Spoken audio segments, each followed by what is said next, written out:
AD 75년경 반모섬에서 유배 중이던 요한은 하늘로부터 이리로 올라오라라는 한 음성을 듣게 됩니다. 그리고 요한은 하늘로 올라가게 되는데요. 그곳에는 하늘 보좌가 놓여 있었고 그 보좌 주위로 24장로들이 앉아 있었습니다. 그리고 보좌에 앉으신 이의 오른손에 한 두루마기 책이 있는 것을 보았는데요. 요한은 누가 말해주지 않아도 이 책이 아주 중요한 책이라는 것을 알았습니다. 하지만 그 책은 7인으로 봉해져 있어서 아무도 열어볼 수가 없었죠. 쉽게 말하면 책에 자물쇠가 7개나 걸려 있었던 것이고 이 자물쇠를 풀고 책을 열어볼 수 있는 사람이 아무도 없었다는 것입니다. 그래서 요한은 너무나도 안타까워서 크게 울었는데요. 그러자 장로 중 하나가 요한에게 와서 다음과 같이 말하면서 요한을 위로합니다.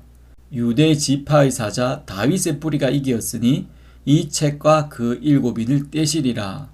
즉 아무도 열어볼 수 없는 이 책을 예수님은 그 책을 열어볼 수 있다는 것이죠.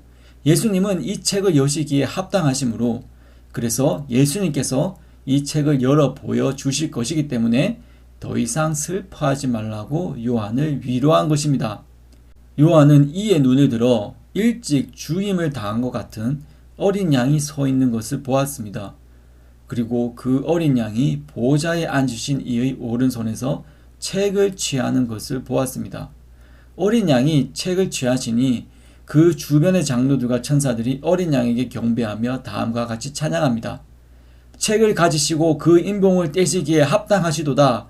일찍 죽임을 당하사 각 족속과 방언과 백성과 나라 가운데서 사람들을 피로 사서 하나님께 드리시고 저희로 우리 하나님 앞에서 나라와 제사장을 삼으셨으니 저희가 땅에서 왕노릇 하리로다.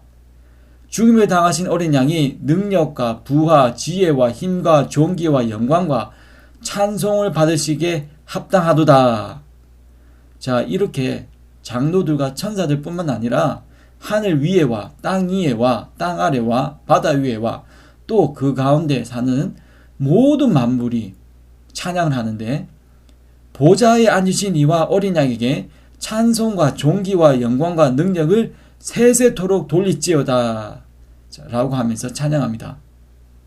그리고 어린 양이신 예수님이 드디어 이 책의 인을 하나씩 떼시게 되는데 예수님이 이 책의 인을 하나씩 떼실 때마다 요한의 눈앞에는 앞으로 일어날 미래의 일들이 펼쳐지게 됩니다.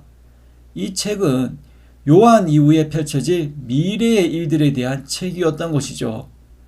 요한 이후에 세상이 어떻게 전개가 될 것이며 그리고 이 세상은 어떻게 끝나게 될 것인지 그리고 이 세상 끝에 있을 하나님의 심판은 어떠할 것이며 그리고 이 세상이 끝나고 난 뒤에는 그 다음에는 또 어떤 세상이 올지에 대해서 적은 정말로 중요한 책이었던 것입니다. 우리가 예수님 때문에 구원받는 게 가장 크지만 또한 예수님을 통해서 우리가 이 중요한 책의 내용을 알 수가 있었던 것입니다. 예수님이 아니었다면 우리가 어떻게 앞으로 일어날 미래의 일들에 대해서 알 수가 있었겠습니까? 하지만 예수님께서 이 책을 여시기에 합당하시고 이 책을 여심으로 인해서 우리가 앞으로 일어날 미래의 일들에 대해서 알 수가 있게 된 것이죠. 세상 사람들이 미래의 일들에 대해서 알고 있습니까? 그저 막연하게 미래를 추정할 뿐이죠. 막연한 기대감이나 혹은 막연한 불안감을 가지고 살아갈 뿐이지 앞으로 어떠한 미래가 올지 정확하고 구체적으로 알지 못하고 있습니다. 하지만 이 책을 통해서 앞으로 우리에게 어떠한 미래가 닥칠지를 정확하고 구체적으로 알 수가 있는 것입니다.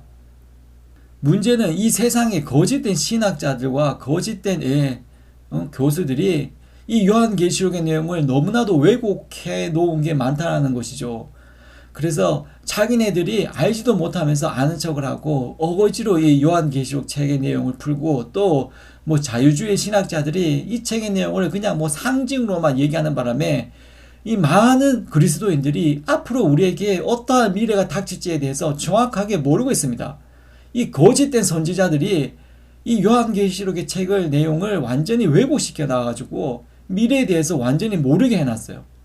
이 책은 앞으로 닥칠 미래에 대해서 너무나도 구체적으로 정확하게 말씀해 놓은 것인데 이 세상의 거짓된 선지자들이 이 책의 내용을 사람들이 모르도록 막아 놓은 것이죠. 하지만 우리는 이 요한계시록에 대해서 자세히 살펴봄으로 인해서 앞으로 우리에게 일어날 미래가 어떠한 것인지 정확하게 알아야 합니다. 그래서 제가 오늘부터 이 요한계시록 강의를 시작하게 될 텐데요.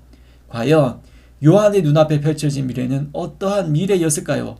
요한은 어떠한 미래를 봤을까요? 다음 시간부터 요한계시록 강의를 본격적으로 시작하도록 하겠습니다.